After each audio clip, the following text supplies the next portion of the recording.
Well, welcome back, ladies and gentlemen.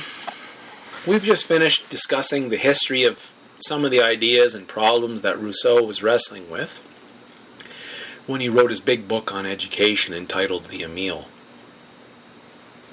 It may have seemed a bit of a tangent, but I wanted to expose you to some of this stuff just so that perhaps his book on education might make more sense to you as you read it, and so that you'd be able to engage with Rousseau on a deeper level.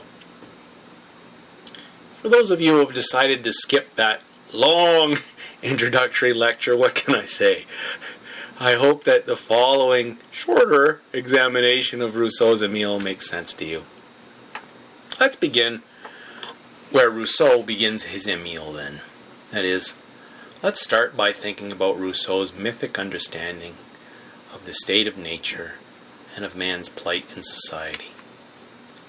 Here, I'll quote Alan Bloom, a very fine political philosopher, and the best translator of Rousseau to boot. Quote, "In the discourse on the origins of inequality, Rousseau summons men to hear for the first time the true history of their species.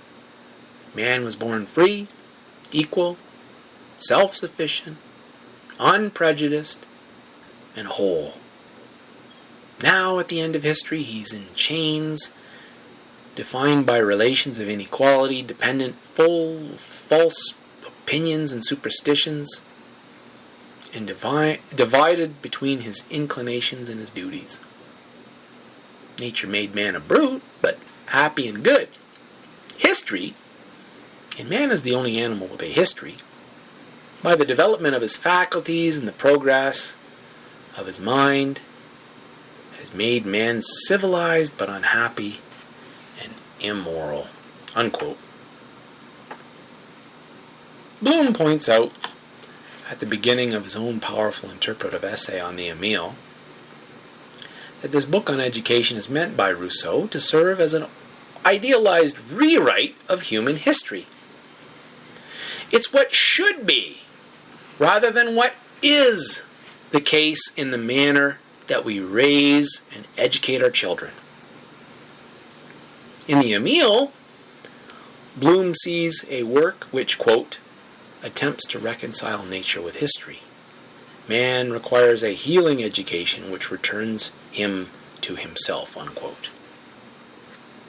So right off the bat, we can expect that in his book, The Emile, Rousseau will be providing us with his best ideas about how to overcome the pain and the suffering wrought upon us by our own misunderstandings, all those confusions and weaknesses that rack modern men. If you listened to my introductory lecture, you would have heard about how Rousseau believed that men's hearts and minds could be purified of all their contentiousness and vanity. How, through political organization and the social contract, men might once again find that modicum of happiness that was once mythically afforded to them by nature. How such happiness is still available to us, except now, not as so-called noble savages, but rather as socialized human beings living and acting collectively for the common good, and in a manner that expresses all that is best in the human spirit. What Rousseau refers to as the general will. At the end of my lecture, or my introductory lecture, I briefly investigated some of the hairy problems associated with Rousseau's dream of peaceful coexistence and his aspiration for the healing of our being. But then we saw historically how Rousseau's utopian vision has actually led to some of the most disgusting and murderous aberrations, mass killings, that no doubt would have turned his stomach. The question arises for us, how could Rousseau's peaceful, idealistic, and hopeful vision for the healing of our natures lead to such monstrosities? Are these disgusting aberrations the necessary outcome of Rousseau's thought if followed to its logical conclusion? Isn't there a better way to understand what Rousseau was up to? This is why the Emile is such an important book, I'm willing to argue. Because again, like I said in the introductory lecture, there is, it seems to me at least, a lot of nutty stuff in his other works. Every time I revisit them, I'm left feeling uneasy about their import. But when I first ran across Rousseaus Emile as a teacher in training, and actually every time I've reread his Emile since, I'm left mostly pleased with what that book contains. So much of it seems eminently reasonable to me. So much of it seems like it would make for a damn fine education, as my old partner teacher used to say. In fact, one wonders if historical villains like Robespierre, Saint-Just, or Pol Pot had just read the Emile and maybe not run across Rousseau's other writings if instead of looking to his discourses on political economy, on the origin of inequality, or the social contract, if they put those works aside and not used them as programs for their own head-cutting and genocidal machinations, if instead they just focused on trying to give each child an excellent education, akin to the kind envisioned by Rousseau in the Emile, if only these butchers of history could have exercised that kind of sensitivity, well, how different history could have been.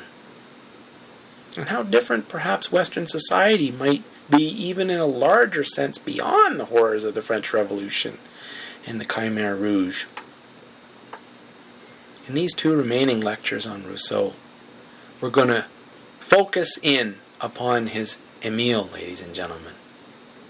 I submit to you that even though history is left blood-stained by Rousseau's other writings, his Emile has done much to improve our lot through its sensitive, healing approach to education. Let's try to sort out all these things.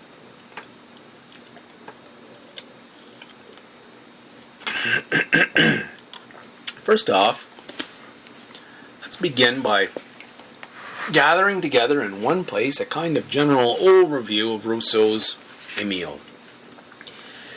In this lecture, let's look at the Emile in broad strokes and highlight the grand ideas that Rousseau himself highlighted in the book before we get down to the nitty-gritty, as Nacho Libre says. Let me reiterate that the Emile is more of a novel than a philosophic treatise or a work of history. In it, I'm sure you're aware, having hopefully read the book prior to listening to this lecture, Rousseau imagines himself to be the tutor of a fictional young boy, an orphan, born from high aristocratic stock. This boy, Rousseau names Emile, and he deigns to raise him imaginatively as his teacher and constant companion from the time of his infancy all the way into manhood.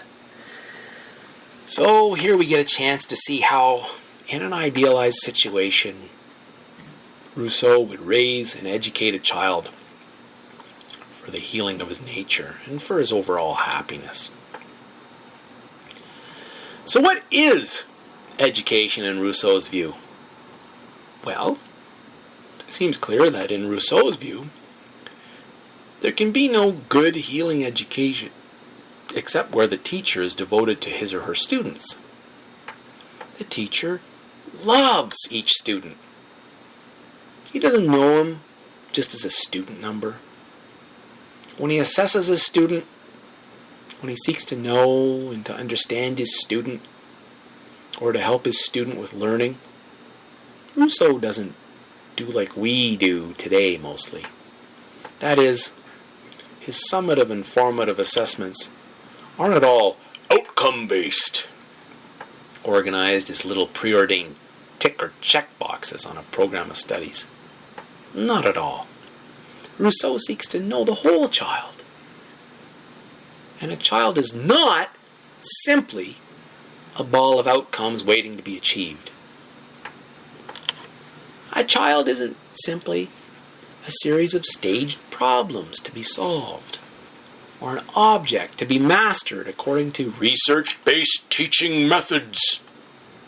A child is not properly conceived of merely as a yet-to-be-formed adult, a being whose only value is to be gleaned from how he or she performs in relation to objectives aligned with our adult or government-mandated expectations. Your student isn't someone who can be taught in a great big group as a member of a crowded classroom, say, through direct instruction by speeches or lectures delivered en masse, generically to all the advanced or -1 kids, or all the general level -2 kids, or all the basic level K&E kids in the various learning streams. Packing 35 or 40 kids into a classroom would be an educational abomination to Rousseau. And there's no generalized curriculum that could ever work to teach kids from year to year. One that you might simply repeat with each cohort. Hell, there's not even a lecture or a short address that you might speak to a particular student on repeated occasions to deal with a particular point of difficulty in his learning. Because kids themselves are different from moment to moment to moment. What works or resonates with one kid one day will not work or resonate with him the next day because the situation has changed. He has changed. Teaching and education for Rousseau is therefore highly situational and highly personal. It's always one-on-one. In the parlance of the Alberta program, it would be something like every kid having his own aide, and each child having his or her own individualized program plan, or IPP, except, again, such prefabricated and method-based planning for unforeseen daily events in Rousseau's view would be hopelessly contrived and highly problematic, likely to obscure more about a child than it reveals about what is of interest to him at that particular moment in his life. No, education from Rousseau's standpoint must always be highly flexible. There's no curriculum that can bind a child or a tutor in Rousseau's vision of things. Teachers need professional freedom. They need to be able to be left the hell alone by meddlesome administrators and department heads who demand everyone do this thing the way they're told from on high. Accountability structures in education? Get rid of them. There can be no standardization in a genuine education. If you're doing the same thing and given the same tests and following the same curriculum as the teacher down the hall, and that teacher is likewise doing the same as all the other teachers across the province, and everyone's being held to the same arbitrary government-enforced idea of standards, well, something's gone very, very wrong in education, ladies and gentlemen. Oh yeah, and for Rousseau, there can be no methodology courses that will prepare you to teach in your B.Ed programs. Forget about all these expensive teacher manuals on classroom management and assessment and curriculum design, or educational teaching practices that you've been forced to buy. Maybe someone could write a teaching for dummies book, but you'd have to be a really big dummy to buy it. Everything you do in an idealized educational setting would be absolutely personalized and tailor-made to that specific student at that specific moment in his or her life. Period.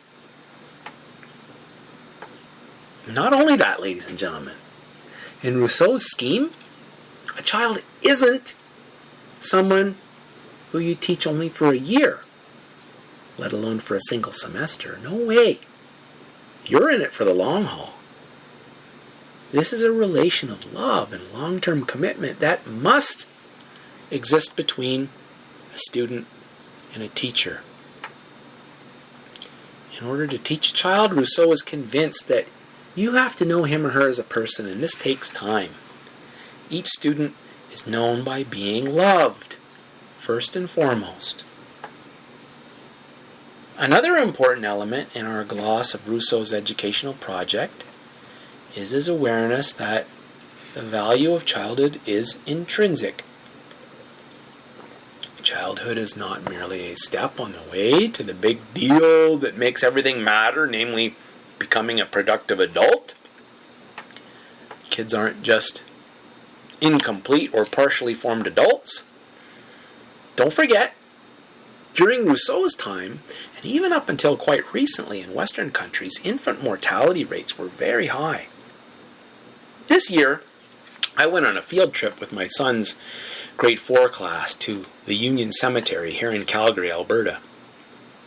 That's the oldest cemetery in town, so it's a good place to learn all about local history. It's where the earliest settlers of Calgary are buried, ladies and gentlemen. Anyway, one thing that has always struck me about that cemetery every time I visited it is just how many of the graves are those of little babies and small children. You can spot these graves easily enough, even without being able to read many of the inscriptions which have been worn away or eroded by wind and rain and the ravages of time, because there's a little lamb sculpture perched on the top of them. Now, Rousseau had many faults as a human being, to be sure, but he did have a feeling heart. In fact, Rousseau's feeling heart has even been diagnosed by those close to him as one of the reasons why he was such an unbalanced man. The philosopher David Hume, once a friend of Rousseau's prior to their falling out, wrote of him, quote, "He has only felt during the whole course of his life, and in this respect his sensibility rises to a pitch beyond what I have seen any example of, but it still gives him a more acute feeling of pain than of pleasure. He is like a man who is stripped not of his only of his clothes but of his skin, and turned out in this situation to combat the rude and boisterous elements," unquote. I'm certain, therefore, that the deaths of so many little children pained Rousseau deeply. And so naturally, he was absolutely aghast at how education during his day was ordinarily approached. How kids were treated only as incomplete adults, having their childhood stolen from them not just by premature death, but most especially by teachers, by parental neglect, and by educational expectations that made learning a dreary and loathsome task for them while still alive. For this reason, Rousseau counsels his readers in the Emile, quote, "Men, be humane. This is your duty. Be humane with every station, every age, everything which is not alien to man. What wisdom is there for you save humanity? Love childhood. Promote its games, its pleasures, its amiable instinct," unquote. Quite simply, carpe diem, folks. Seize the friggin' day. And let kids be kids. Don't speed them through the curriculum. Incidentally, our word curriculum is from the Latin, meaning a chariot that one drives in a race around a running course. "Hya, mule! Hya!" Kind of the complete opposite to what Rousseau counsels, isn't it? His advice: to hell with all that rush and running around in a circle to beat the next guy. Don't push your students to perform like dancing monkeys. Don't demand that they grow up before their time. Let them enjoy their childhood, for God's sake.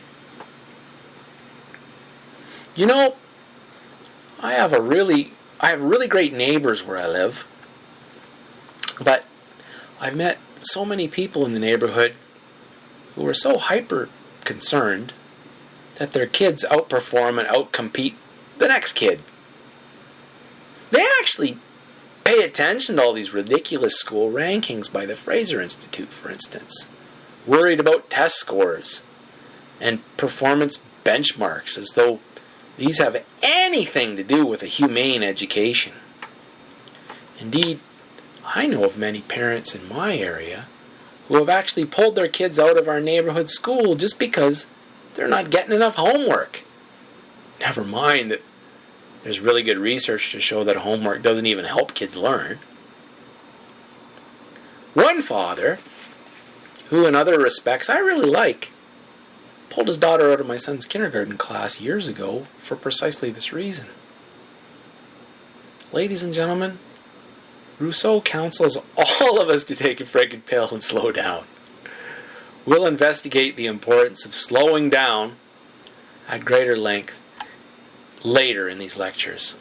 It's a key component of Rousseau's educational framework. As you can see, for Rousseau, what we take to be accurate and meaningful measures of educational success may not, in fact, have anything to do with what makes for real, happy, and healing sort of educational experience. When I think about all the strictures placed upon us as teachers, how we must navigate this system of accountability devised for us by the so-called educational experts and policy wonks, Rousseau's warnings resonate deeply with me at a heart level, particularly when he advises us not to take for granted how our own grown-up ideas and expectations about education might only serve to stifle childhood, and how accountability measures might themselves be the cause for much unnecessary childhood suffering. Quote, "Who tells you that this whole arrangement is at your disposition, and that all this fair instruction with which you overwhelm the child's feeble mind will not one day be more pernicious to him than useful? Who assures you that you are sparing him something by the sorrows you lavish upon him? Why do you give him more ills than his condition entails, without being sure that these present ills are for the relief of the future?" Unquote. In short, Rousseau asks us, all of us, as teachers, never to take for granted that what we're doing, just because the system demands that we do it, or because everyone around us supposes that it's the right thing for the kids we're teaching, don't suppose it's the best thing. We must keep alive to the living real kids who we teach. Rousseau hated systems, ladies and gentlemen. He thought that systems were what had everyone in chains, who by nature ought to be free. Whenever he scorns other philosophers, whenever he attacks religion, it's largely because he sees the destructiveness and inhumanity of systems, where systems are made primary and real people are made secondary.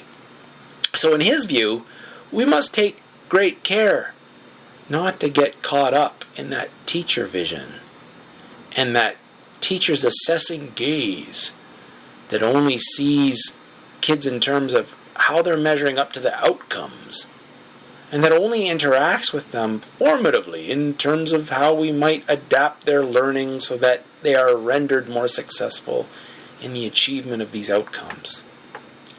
The assessor's gaze is something that many well-seasoned teachers take pride in.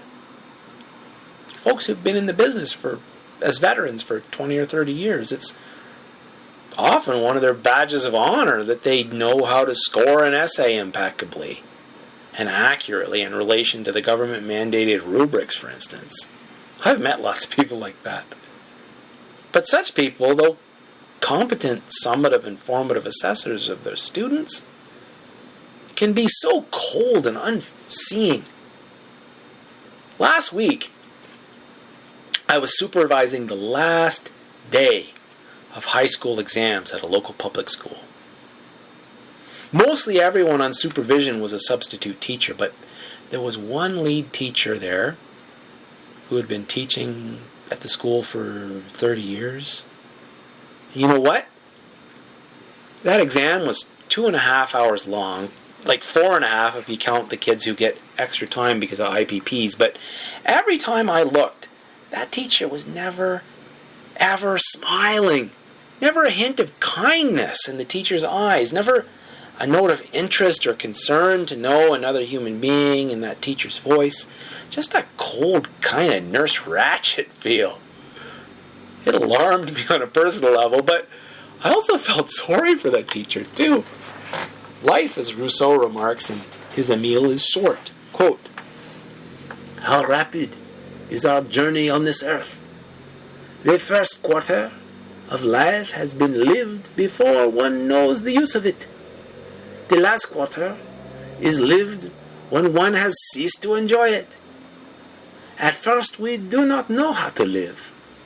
Soon we can no longer live. And in the interval which separates these two useless extremities, 3/4 of the life time remaining to us is consumed by sleep, work, pain, constraint, and efforts of all kinds. Life is short, not so much because it lasts a short time, as because we have almost none of that sort of time for savoring it. The moment of death may well be distant from that of birth, but life is always too short when the space is poorly filled." Unquote. Apart from my accent there, do you feel that passage like Rousseau feels it, folks? Do you feel a little of that rawness that David Hume spoke of? There is much truth here, isn't there?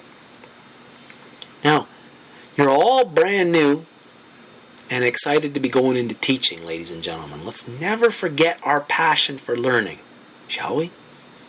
Let's never forget to cultivate gratitude, appreciation, and thankfulness. Or when we have, let's not linger in that slumber as teachers. Let's wake ourselves up. Let's shake the mold and dust and cobwebs off our spirits. Let's try to get out from underneath our burdens. Let them go.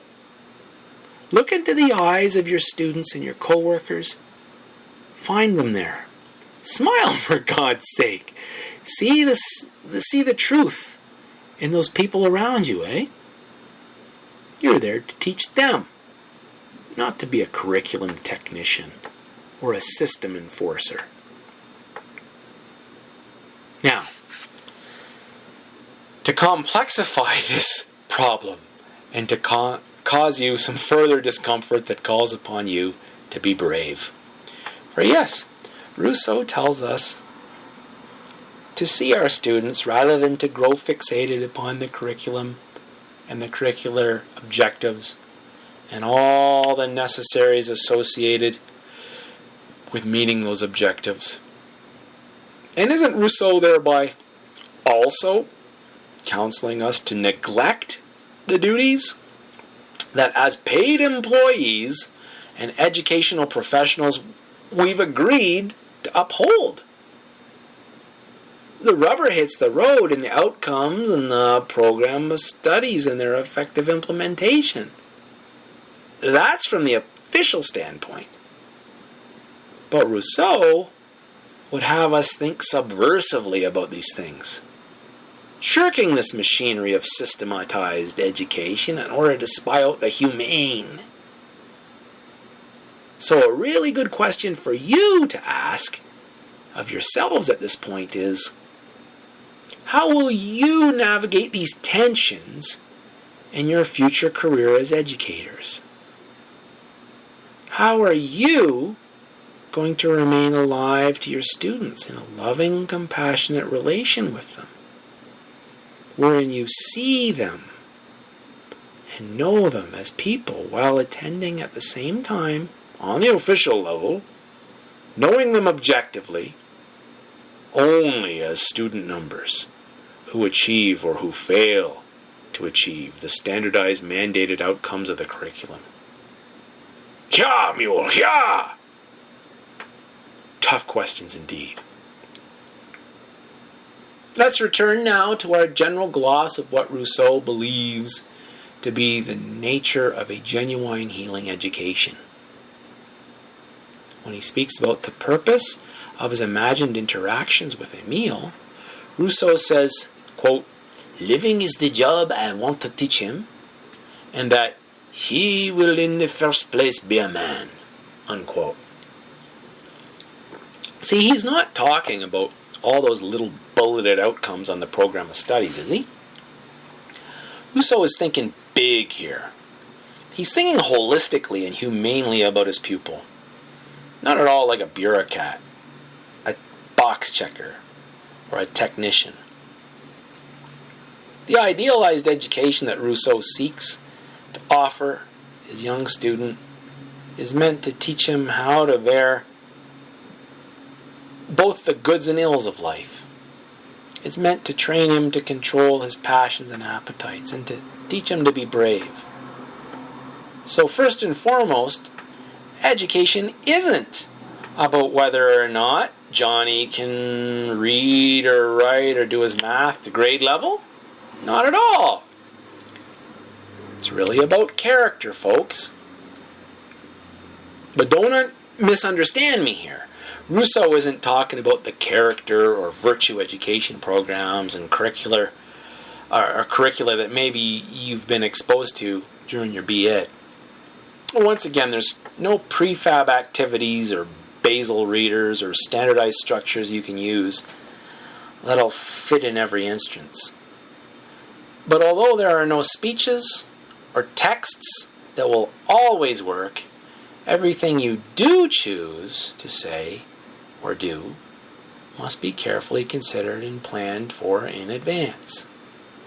Like Rousseau says, quote, "What one says means nothing if one has not prepared the moment for saying it," unquote.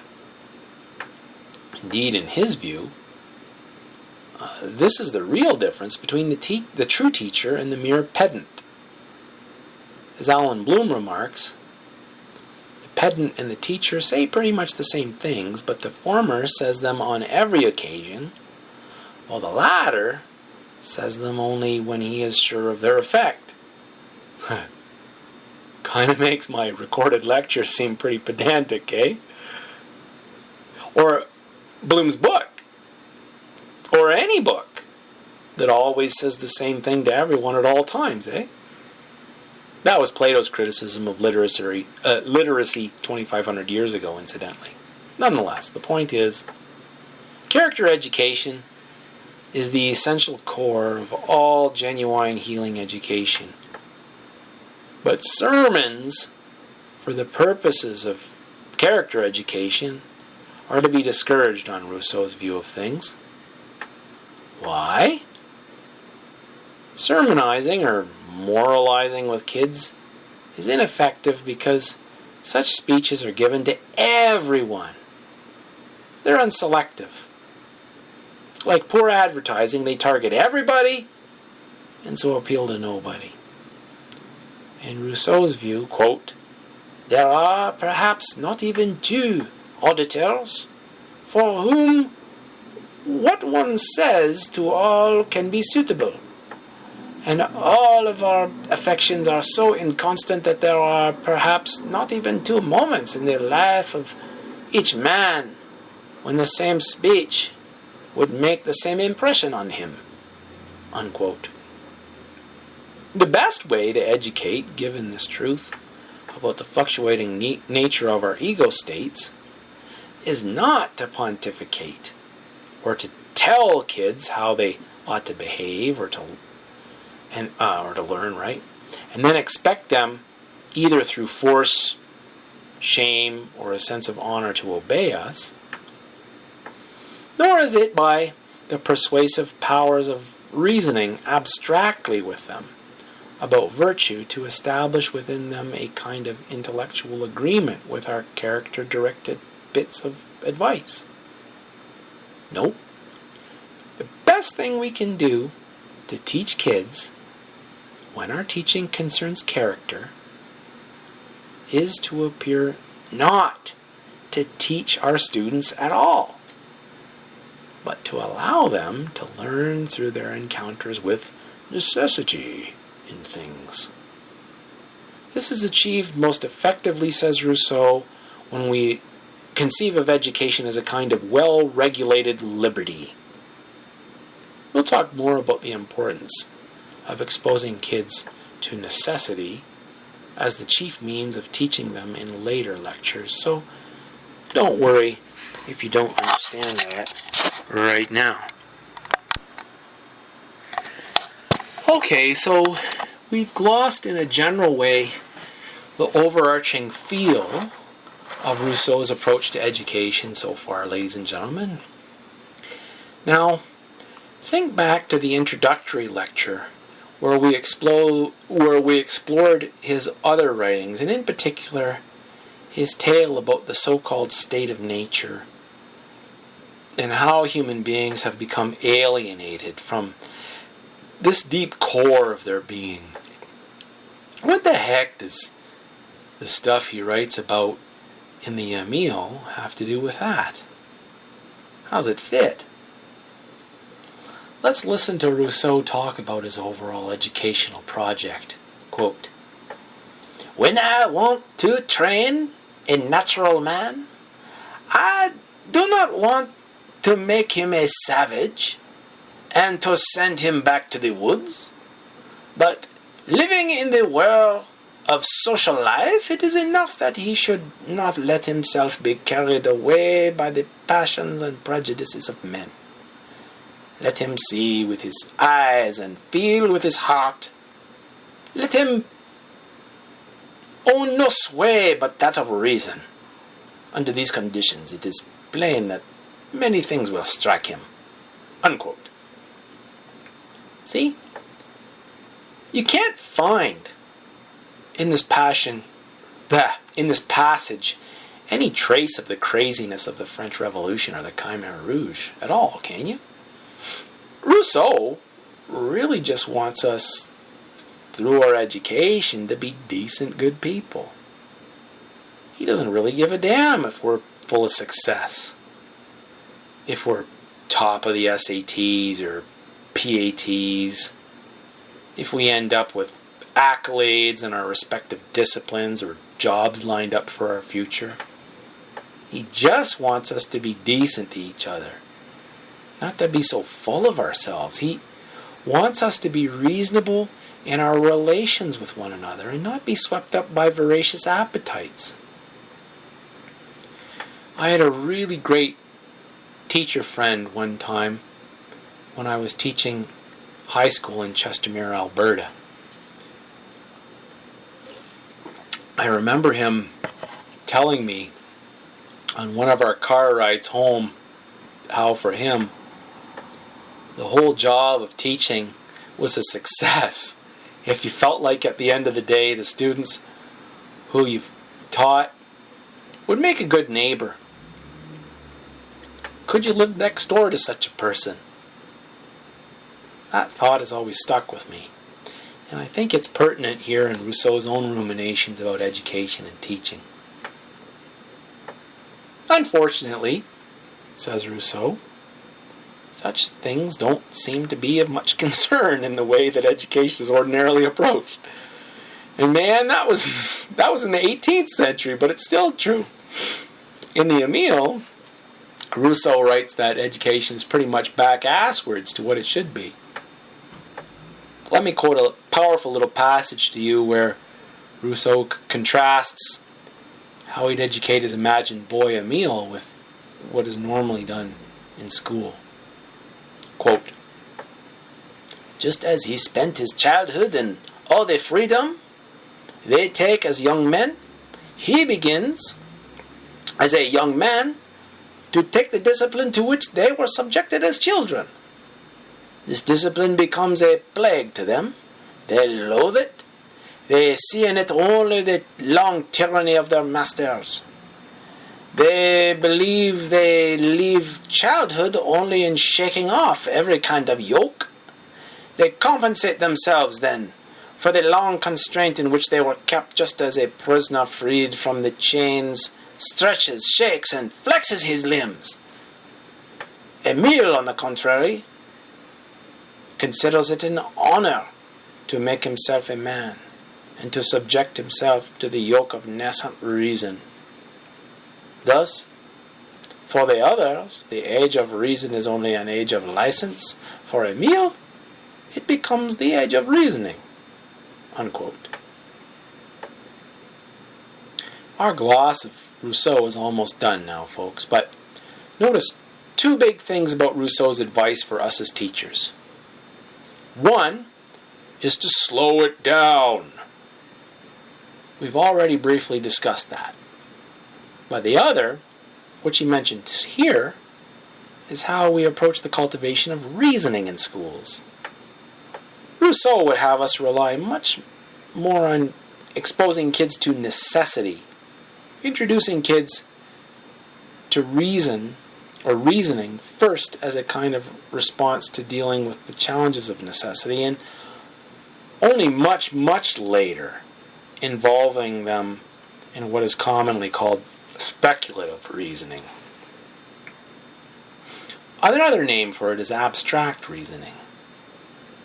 In your own teacher practices and in schools, you'll spy it out as the calculative stuff we do with kids that seems to have little or anything to do with anything except drilling and showing that they know how to demonstrate this or that sort of mental gymnastic. Lots of that sort of thing happens in math. Or Rousseau would say that speculative reasoning is involved whenever you get kids to try to think about things that are beyond their own experiences. Here he'd include religion and philosophy, very much a history, and pretty much all of politics. And most especially matters of love, or adult sort of feelings that he supposes kids can't understand.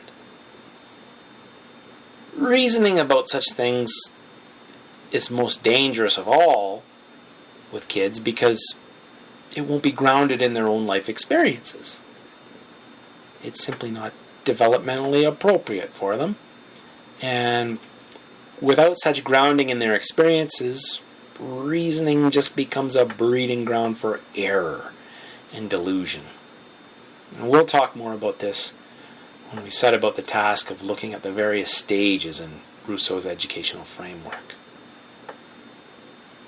Okay, only a few more things to add to this overview before we get down to some careful exegetical study of the text itself. Let's end this gloss by drawing your attention to what Rousseau flags as the greatest rule of education. What is the greatest rule? In his view, it is to delay reasoning. In his words, it is not to gain time, but to lose it. Now, this rule is going to be tricky for you folks, especially if you teach in a high school. Teachers are always decrying how little time they have to teach the damn curriculum. I've heard from many science teachers, but most especially from social studies teachers, this same thing. There's so much content you're required to teach in so little time, or rather, there's lots of time, but the kids move so slowly, and many of them don't want to do anything, no matter how amazing you try to make things, and you spend so much time trying to get them to do their work, and to hand things in, and then to revise and redo things to improve them, man, it can be like pulling teeth. And then there are all these curriculum geniuses with their fingers in the pie.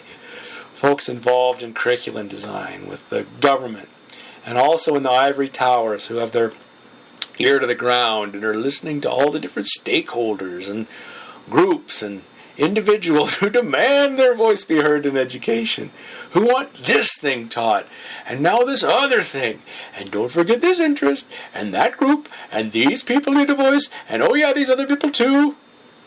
Well, it gets pretty noisy. Now, I don't think that's really a science problem. Their program of studies is just crammed full due to other factors, but this busyness in all things curriculum happens most especially when you teach social studies, in my experience. The curriculum is so heavily politicized, and there's so many things that they want you to talk about and discuss with kids. Very often you'll find yourself racing to get through it all. And then on top of that, everyone's demanding that you provide the kids with authentic learning experiences. But how authentic can learning be if everything you talk about is dictated to you by outside forces and bigwigs? How authentic can learning be if you're not free to explore the things that matter to you and to your kids in your classroom? How authentic can learning be if you find yourself spread so thin that you're unable time-wise to go deep into any particular inquiry? These are big problems, ladies and gentlemen. Lest you think this is a tangent, realize that the notion of authenticity is derived itself, in large part, from Rousseau's writings.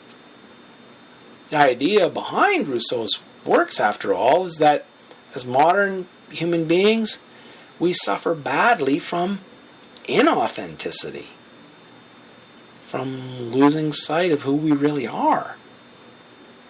We've grown alienated from ourselves, from ever coming to know or to realize our own true nature. Instead, says Rousseau, we find ourselves beaten down, stifled, led astray by all the trappings, delusions, and expectations that society places upon us. The man! Rousseau's discussion of the two loves is essentially a critique of inauthenticity. As discussed already in the introductory lecture, these two loves are amour de soi and amour propre. Amour de soi is a healthy sort of self-love, wherein each of us is only concerned with our respective individual well-being, see?